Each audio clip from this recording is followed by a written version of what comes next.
I'm sitting on my back deck, looking over the yard, wearing that late winter jacket that is as much to break the wind as to keep me warm, and I'm drinking a mug of hot tea with lemon and honey. I'm holding the mug with both hands as it warms my fingers and palms between the sips that warm my throat and stomach. I can feel the warmth of the tea slowly radiating through my body, and between the sun and the tea, I'm feeling good. Sitting there, looking over the yard, I can't help but think of the old couple that had this house before me, and all the years they spent building the gardens and dropping little gifts in the ground that I am still discovering. I met them almost 2 years ago. They seemed nice and still loving toward each other after so many years. It was a bittersweet moment for me. I wonder what they thought of me at the time, and I want to thank them now, but I have no idea where they are. As I sit there, I hear a friendly voice from behind me. "Henry, you going to spend your whole Saturday just sitting there, or are you going to do something?" I can't help but smile. It's Craig, my next-door neighbor. He and his wife Cheryl were the first to welcome me to the neighborhood. They showed up at my door while I was waiting for the moving van.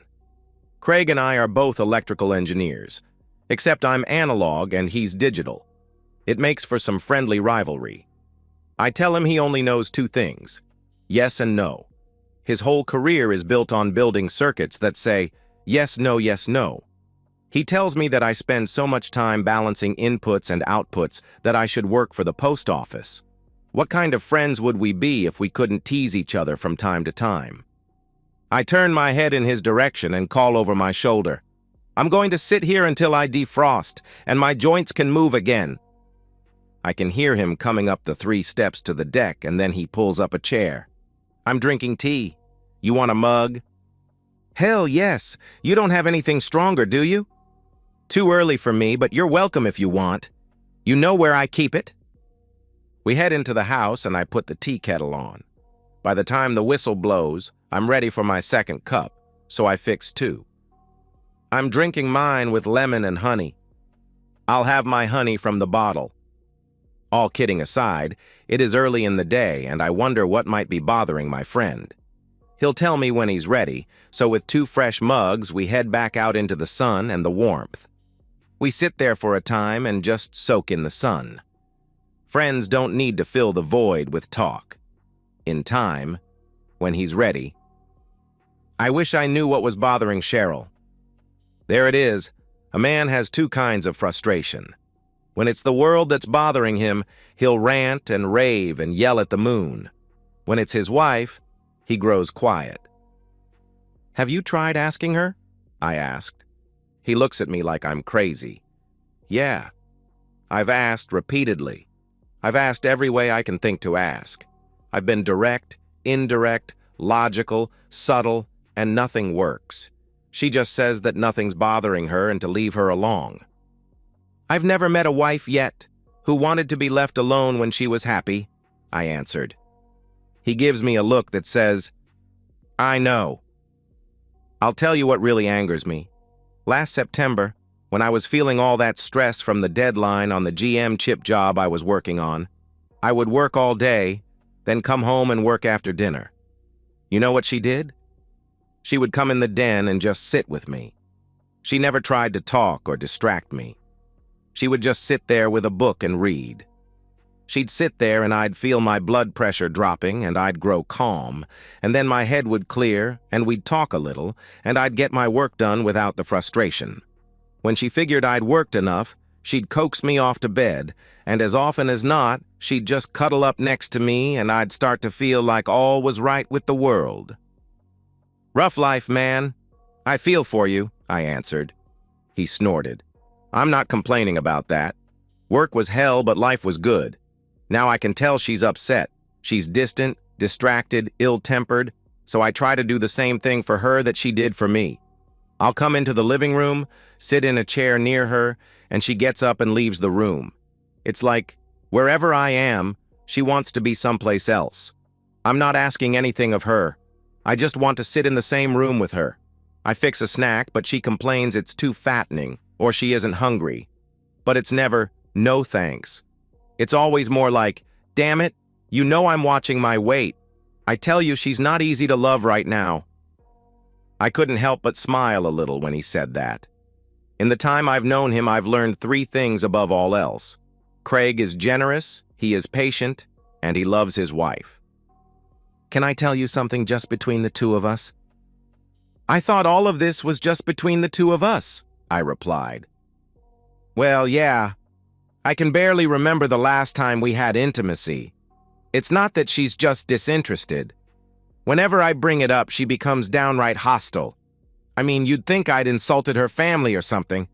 And with the things she says when I try to initiate any kind of intimacy, you'd think I was just using her for my own pleasure. I tell you, she's damn hard to love right now. We sat there for a time, both quiet with our own thoughts. He was consumed by his thoughts, and I was trying to find the right thing to say. I finally broke the silence and said, I have to tell you honestly that I never had that problem with Claire. I don't know why or how, but it seemed that we were always able to communicate. I remember when we would talk long into the night about whatever was bothering one or both of us. She never made me feel that it was her against me. We were always us against the world. I think I'll always be grateful for that. Henry, I'm sorry I never met Claire. I really am. The way you talk about her, she must have been something very special. Oh, don't get me wrong. She had her moments. I couldn't help but smile. I figured it was time to bring out and dust off one of my favorite quips. It seemed appropriate to the moment. She could be difficult. I often think about going back to the priest who married us and saying, you know when you said that marriage takes work? Well, that really doesn't cover it. That finally got a laugh out of my friend. No, I don't suppose it does. I hoped that I'd helped my friend. He seemed calm and relatively quiet by then, so we sat and sipped our tea until we were both warm and satisfied. We talked about work a little, and eventually, Craig went back to his house to work on his patients and whatever was bothering his wife. As I sat there, alone again, I ruminated on the past. No, marriage isn't easy. That much is true. But it's the most worthwhile thing I've ever done. I am far from the man I was when I met Claire. She changed me. From her, I learned patience and confidence in myself. Before her, I'd never had either. I could persevere and work long hours toward a goal, but that's not patience. As for confidence in myself, I knew I could do the job. But deep down, I doubted whether I had anything to offer anyone other than my work and a superficial friendship. She changed all that. I came to see myself through her eyes and started to believe that I was a man worthy of being loved. A wife changes a man, and a good wife changes him for the better. The other kind of wife erodes his self-respect and prevents him from becoming the man he could be. There is probably no more powerful force in a man's life than his wife, and she has more influence on the kind of man he will be and the life he will live than any other being on earth. She has even more influence than the mother who raised him. It was turning cool, and my tea was gone. Time to go inside. I may yet start a little fire in the stove tonight. It may be warm in the midday sun, but the nights aren't warm yet. I check the small pile of wood by the stove, and there's enough if I choose to start a fire. It's too early to think about dinner, so I settle down at my desk and work for a few hours. In time, I'll reheat some of the stew that I made last night, pull a roll from the bag, and pour myself that beer that Craig's had me thinking about ever since he visited. I'll turn on the radio, keep it low, and spend a quiet evening with my thoughts. Looking back, my thoughts a year ago were dark and brooding. I was filled with anger. It was hard to spend a quiet evening without the rage overtaking me, and I would search for a distraction. With an old house, there are always things that need to be done. I painted every wall, repointed the chimney bricks, pulled up the rugs, and refinished the floors. I still had work to do in the basement, but for now, it was fine for storage. It was an old house, but the basement was dry, and I was grateful for that. Work the next week was routine. The team was working on a new design for a compact radio receiver. It's not the sort of radio you might normally think of. It was conceived to be part of an inexpensive array of radio telescopes. There was an idea of building many of them and distributing them around the country to form one large but disjointed instrument. The size of the array was its strength, but if each node didn't perform as conceived, the array would not outperform the smaller, more expensive arrays. I wasn't sure we could do it, but there was money to try, and it was a challenging idea, so I threw myself into the project. Work has never been a 9-to-5 proposition for me, so around quitting time I would pack my case and head home with an evening of work planned. By Friday, I had 5 steady days of work, and more work, and it was time to relax. The problem is I've never been very good at relaxing by myself, so I picked up a pair of steaks and 2 potatoes at the store and decided that I would fire up the grill. Now you're wondering why I got 2 steaks. I'd like to tell you that I had a hot date, but I don't think I'd done so much as hold a woman's hand these past 2 years. And you can forget intimacy. I don't even remember how. No, when I grill a steak, I grill up 2 and put 1 in the fridge. I'll slice the cold steak sometime over the weekend and fix a sandwich. Then I'll throw the extra spud in the microwave and call it Saturday's lunch. When you live alone, cooking becomes more utilitarian than anything else. That Friday night didn't turn out as I expected. I had the grill hot and the steaks were cooking when Craig stepped onto the deck. Mind a little company? Not at all. Do you mind a steak medium rare? It would be a sin to cook it any further, I answered. I looked up at my friend, and while he was smiling, I sensed he was putting on a brave front. He walked like a man carrying a burden, and there was no sparkle in his eyes. I brought a 12-pack of IPAs. I can't be showing up empty-handed. You're an upstanding young man. I see your father brought you up, right? He smiled. Actually, it was Mom. She liked a cold one every now and then. We settled into our chairs, sitting close to the grill to stay warm, and we each drank our first beer. When the steaks were ready, we plated our meal and headed for the kitchen table. 2 guys facing steak and potatoes with some cold beers don't worry about getting fancy. I got a second plate, fork and steak knife, and then went to the fridge for a stick of butter and a tub of sour cream. Sorry, I didn't have time to fry the bacon. That's okay. If you aren't doing anything for breakfast tomorrow, I'll buy and we'll get all the bacon we could want. I shook my head. Can't be done.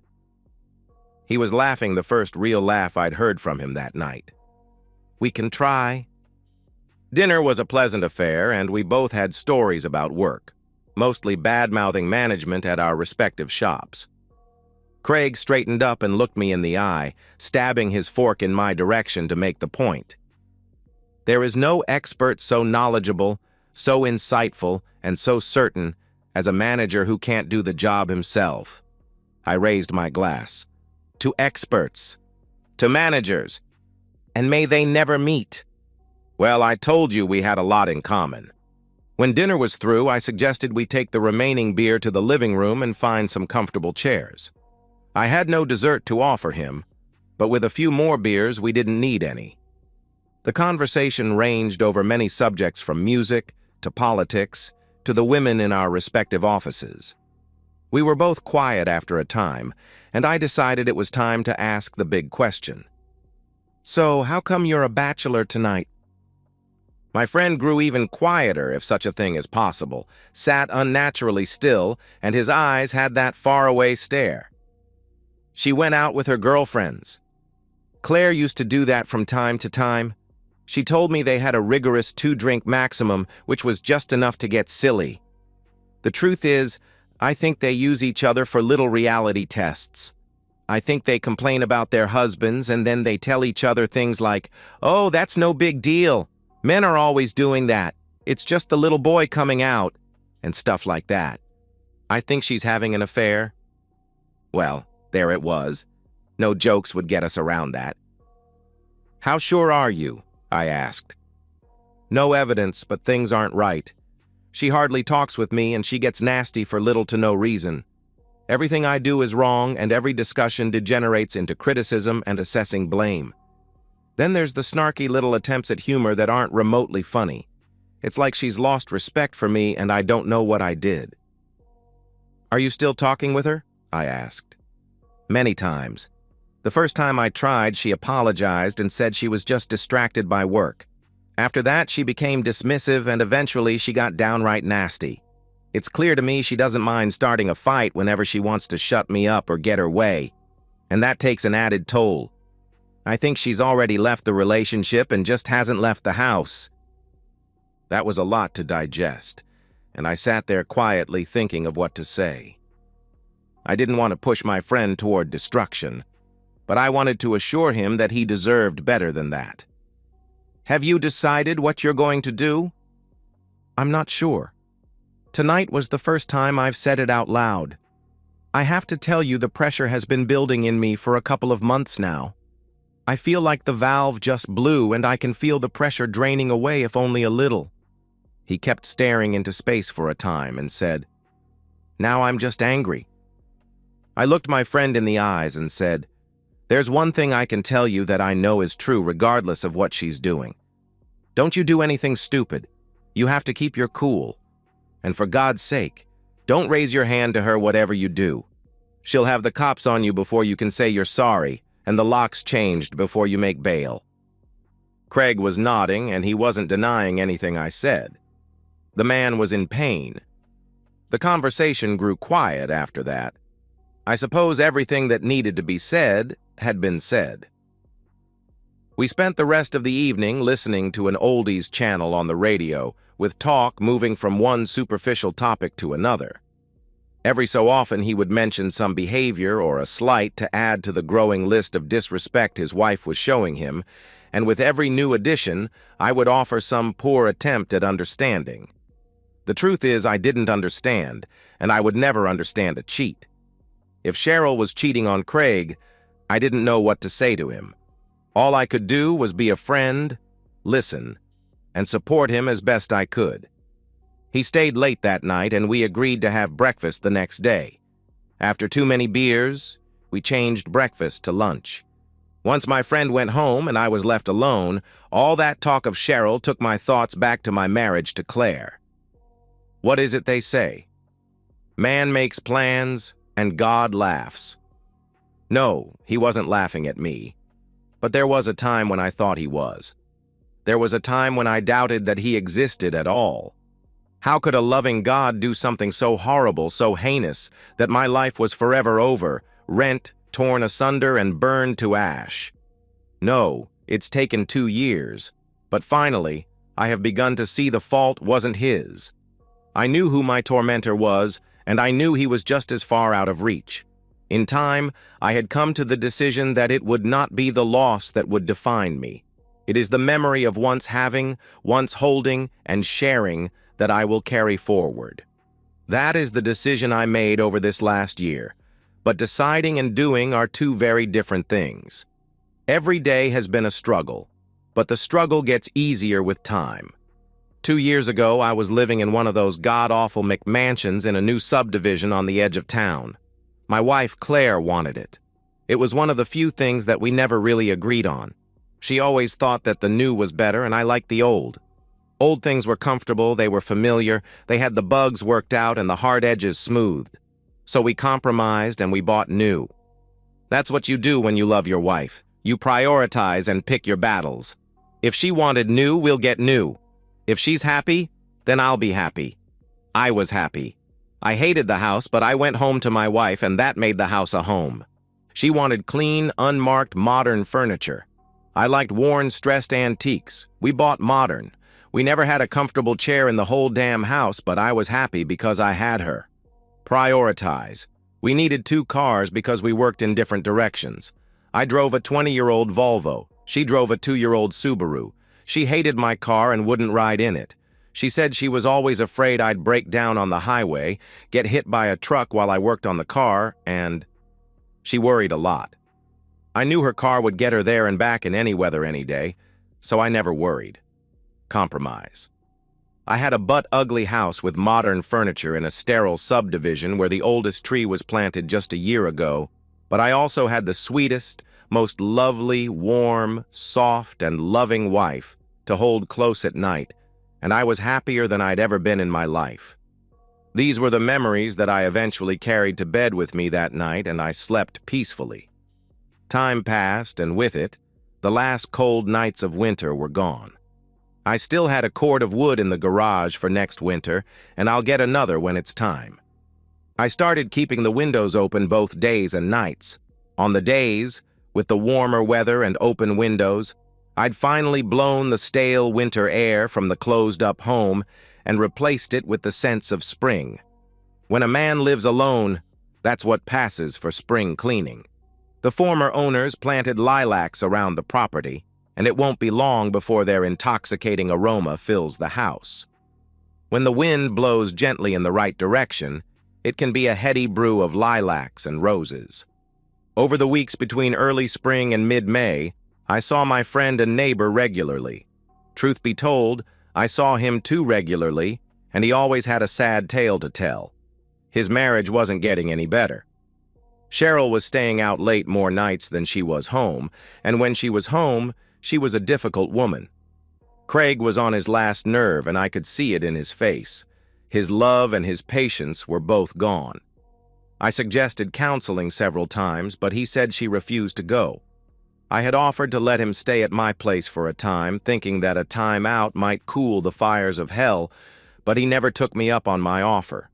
I was preparing to suggest a good lawyer, but the end of his marriage came more abruptly than I anticipated. She left me. That was all he needed to say. We just sat there on my back deck, drinking our beers and waiting. A moving truck came while I was at work, and she moved out. Did she say why? I asked. She tried to say it was me, and threw every insult at me that she could think of. She said I ignored her, and I wasn't meeting her needs. She said I was boring, and she was tired of cleaning up after me. That's a laugh. It's been months since she did anything around the house but sleep, get dressed, and go out. I tried to talk with her, reason with her, and then she went nuclear on me. I'm told every wife tells her husband the intimacy is bad when they're leaving. It's so common it's a cliché, I replied. Yeah, she said that, but that's not what I meant. She said she'd lost respect for me. Did she give a reason? I asked. She didn't have to. These past months, all she could talk about were how brilliant and rich the lawyers she worked for were. They wear expensive suits and drive expensive cars. She seems to think they exude power, prey on the weak, and leave nothing but scraps for the little people. The little people like engineers? I asked. Yeah, and everybody else that doesn't show contempt for the people around them. It was a quiet night with occasional conversation of divorce law, as if we knew anything about that and how he could protect himself. This much we knew. We lived in a no-fault state, and she made nearly as much as he did. There were no kids. They both had their own car. They were still relatively young, so things like community property and investments weren't a big issue. The divorce should be simple enough.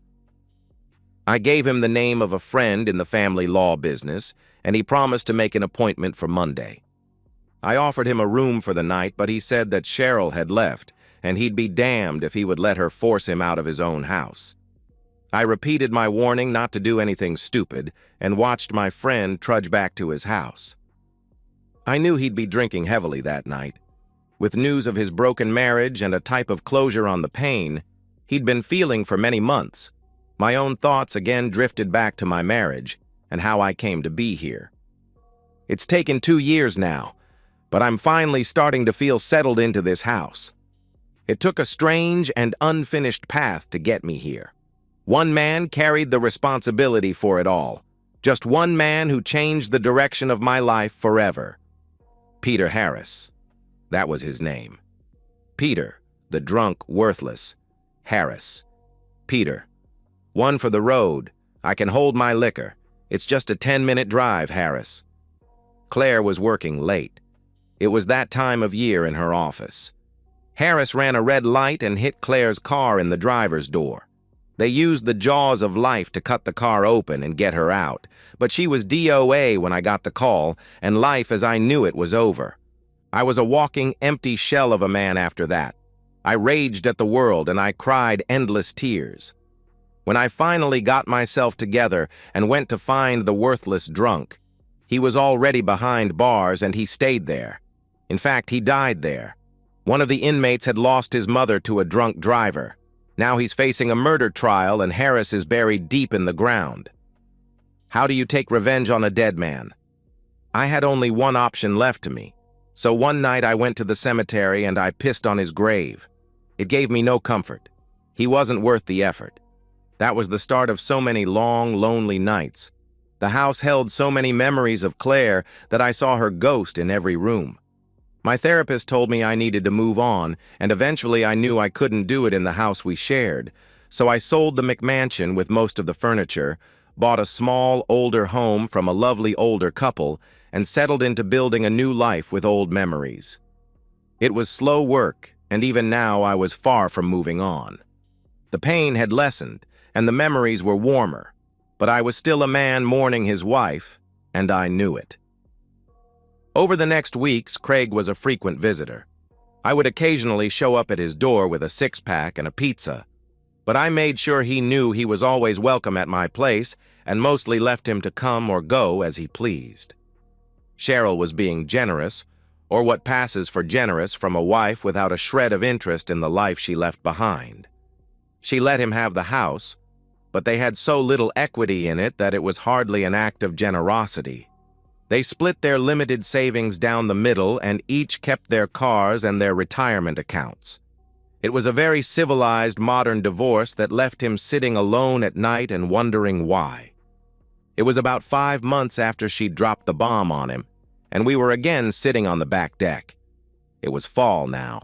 The older trees around the property were showing their colors, and the garden was put to bed. I just wish I knew what I did to deserve this. I tried to give her everything she wanted. I thought she was happy. I keep thinking back and I can't figure out where I failed. You didn't fail, Craig. I don't think you'll find your answer there. Then why? He asked. Honestly? I didn't know if I should answer him. My best intentions get me into trouble every time. If I tell you what I think, Cheryl won't come off looking very good. Then next week or next month, maybe next year, if you two get back together, you'll resent what I said.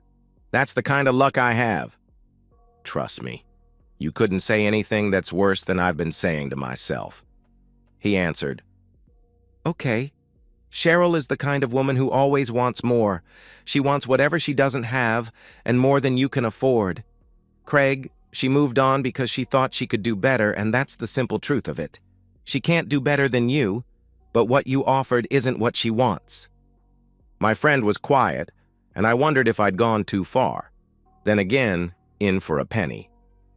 Craig, Cheryl has always admired importance, power, and prestige. You said it yourself. She worshipped those lawyers she works with like they could walk on water. Is that the kind of man you want to be? He was shaking his head. You're smart, kind, generous, patient, and fundamentally decent. Whatever Cheryl was when you married her, she became a woman who no longer values those things. I think you need to face the fact that her head got turned by someone or something, and she's no longer walking the same path as you. You think she's hooked up with one of those lawyers? I think it's a possibility, I replied. Craig took a deep breath and thought about it for a long time. That would explain a lot. The woman I married would never cheat on me, but this last year Cheryl hasn't been the woman I married in any way, and she seemed to get further and further from that woman with each passing week. I'll tell you one thing I believe, and maybe it will help you.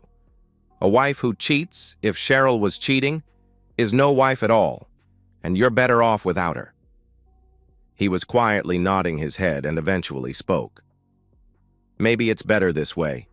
If I'd known she was cheating when she was living here, I don't know what I'd have done.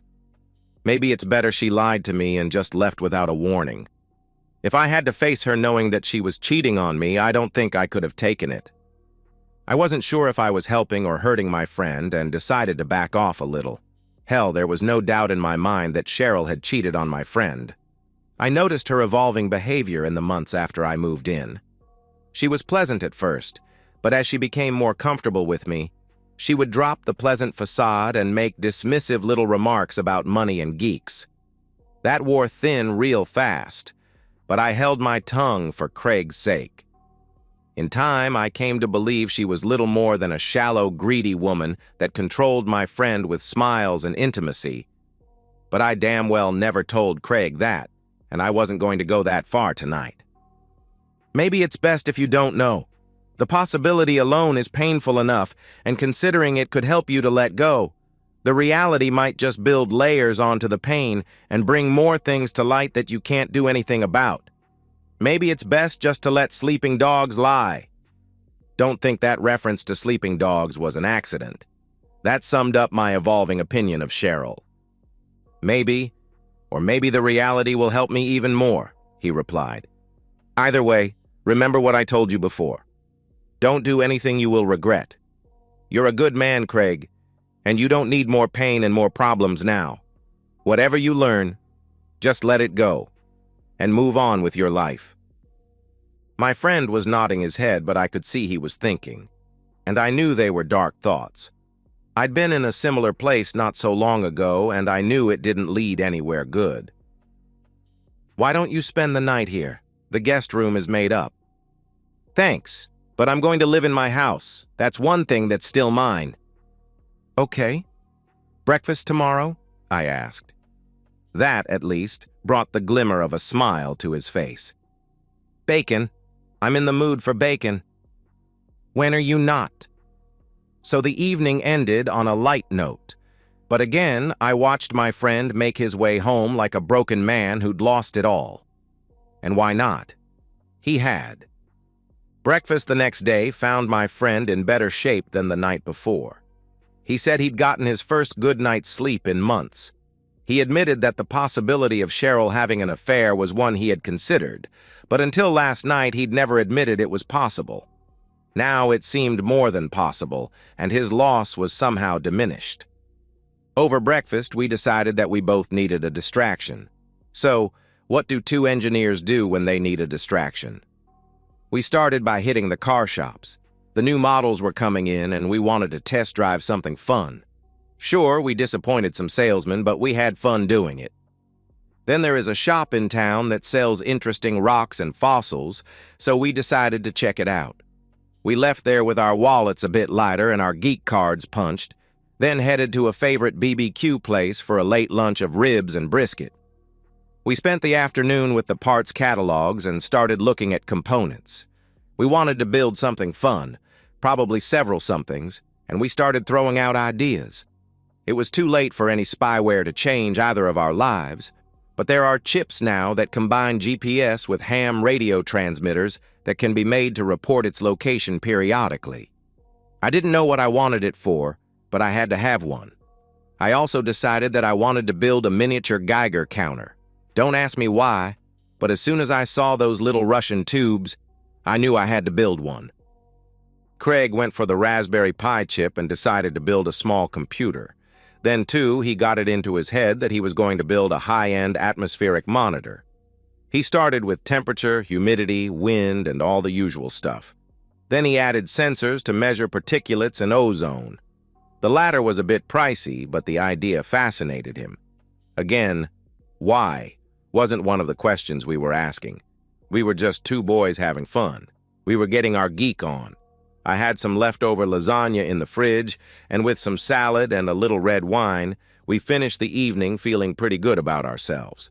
One day doesn't put to rest all the pain he was living with. I knew my friend, and from time to time I could see the pain in his eyes. He hadn't forgotten his problems, but for one day they were pushed to the back of his mind, and he was enjoying himself. I decided that I would not bring up the divorce unless he chose to, and after dinner, as we sat in the living room, he did. You know, I don't even know where she is.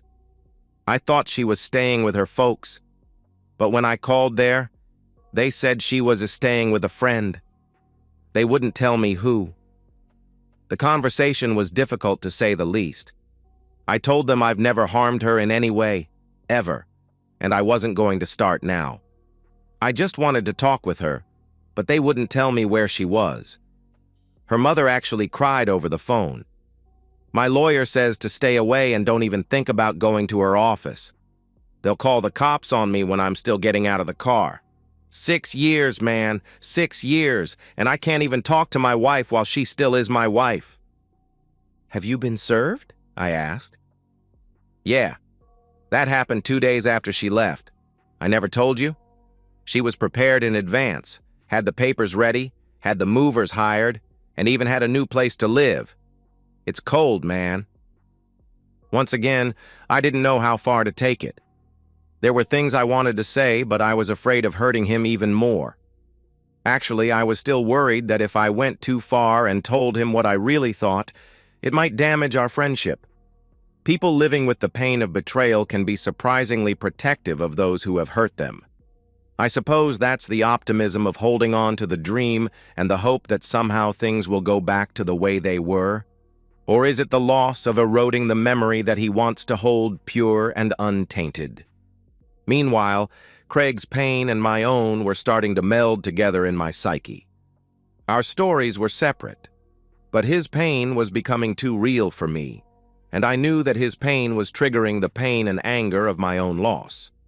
I never had the chance to even the score with Harris, and now my friend was holding the short end of the stick from his own broken marriage and suffering at least as much.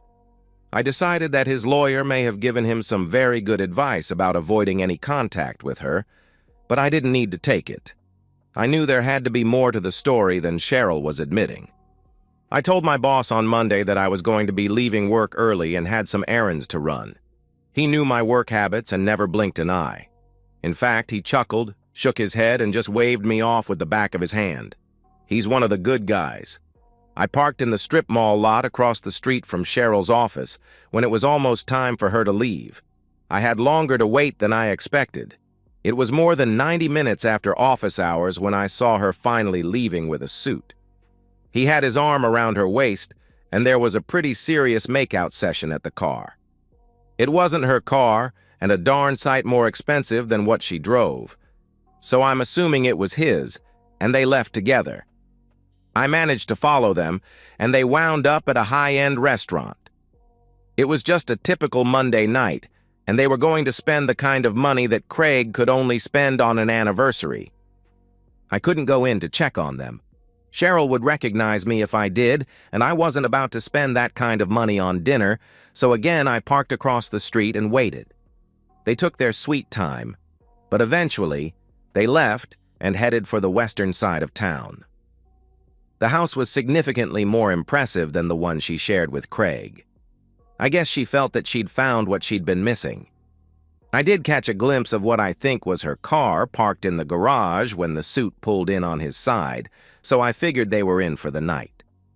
I guess I had the answer to the question that Craig and I had pondered without conclusion. If Cheryl hadn't been having an affair before she left, she sure as hell started it up soon after. I finally had time for my own dinner, grabbed some carry-out, and headed home. Now it was time to answer the difficult question, should I tell my friend, or is he better off not knowing? I had other thoughts turning in my mind as well. Harris and the suit were both sharing the same place in my brain. Harris had destroyed my marriage, and it was clear to me that the suit at least had a hand in destroying Craig's. My hatred for Harris was all too easily transferred to the suit, and I was already thinking that this was one injustice I could do something about. Harris was out of reach, but the suit wasn't. These were dangerous thoughts, and they worried me. I didn't spend much time trying to discourage myself from balancing the scales. I've never in my life hurt a woman, and regardless of what I thought of Cheryl, I would never raise a hand to her. The suit was another matter. He was the kind of coward who screws around with another man's wife. He needed to pay. Now I knew who, but I needed to plan for how and when. I needed time, but I was patient. Craig eventually told me that Cheryl's parents had called him to, again, express their regrets and their embarrassment over their daughter's behavior. They were good people, and they saw that Craig had been a loving and dedicated husband to their daughter. Several times they had told him that they raised her better than this, but in the end, they had no control over her actions. They said Cheryl was coming to visit that weekend, and they would again try to talk some sense into her, but they added that the suit was not welcome in their home. Cheryl had admitted to them that the affair had gone on for months before she left her marriage, and I thought this might be my opportunity. I followed the suit, and Friday night he went out for a few drinks. I parked around the corner and waited for him in the parking lot. I've never ambushed a person before, and maybe I went overboard in planning. I ran a wire from a post set in the asphalt by the back of the building to the shadows maybe 8 feet away. The post was one of many set to keep cars from parking too close to the structure and provide a safe path for the clientele. I was ready, but the suit took his sweet time. Several individuals and couples walked by as I waited, but nobody noticed me crouching in the dark. Finally, as the suit walked by, I tugged the wire and he tripped forward, landing with his face and chest on the asphalt.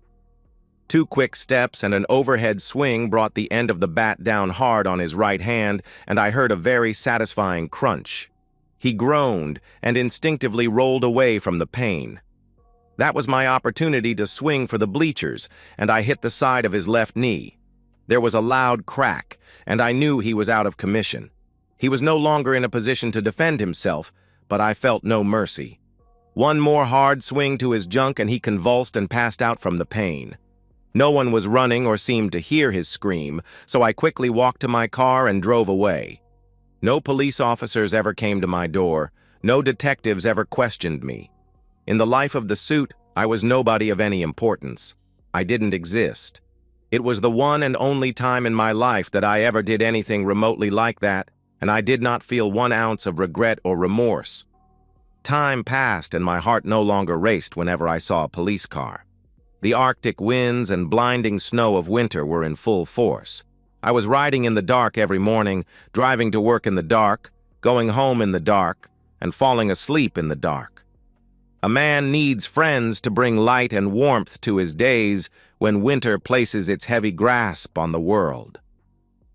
A funny thing happened after Cheryl left, and I was unaware of it for a long time. Friends and neighbors up and down the street started visiting Craig the same way they had visited me shortly after I first moved in. They knew his pain, and they reached out to give support in his time of need.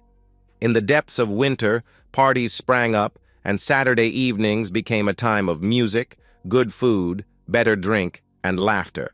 Craig was doing very well, and I, it seems, was better too.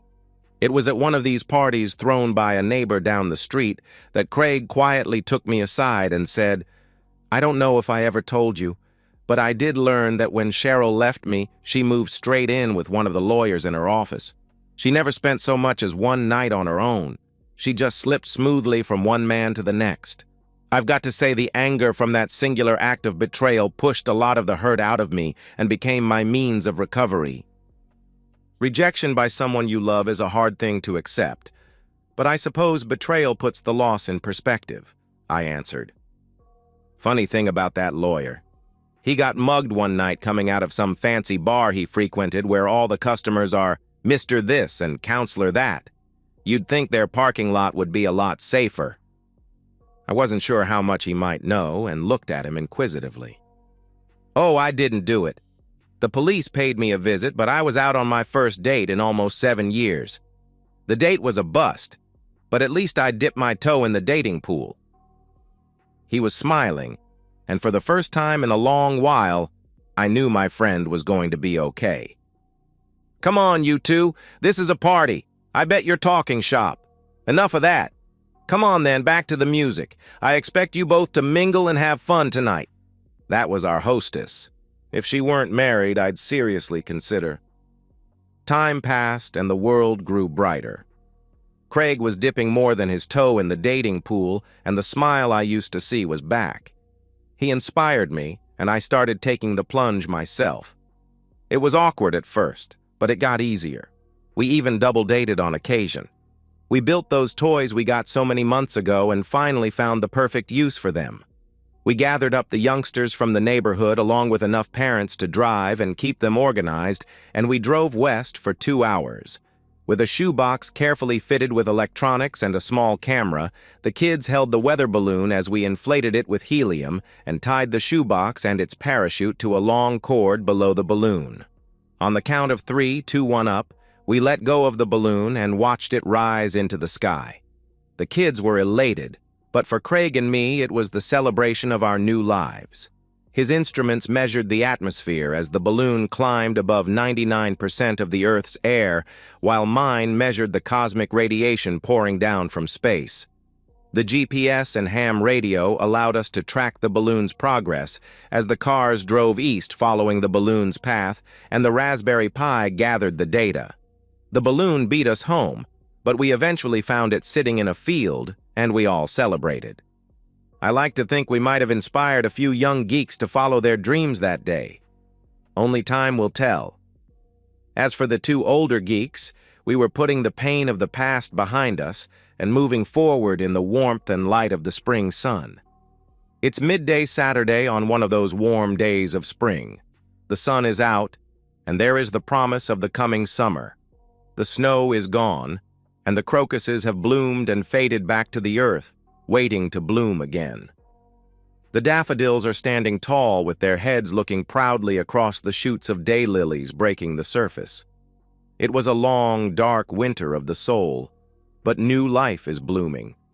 Life has returned to the land, and finally, also to two men still young and now hopeful as well.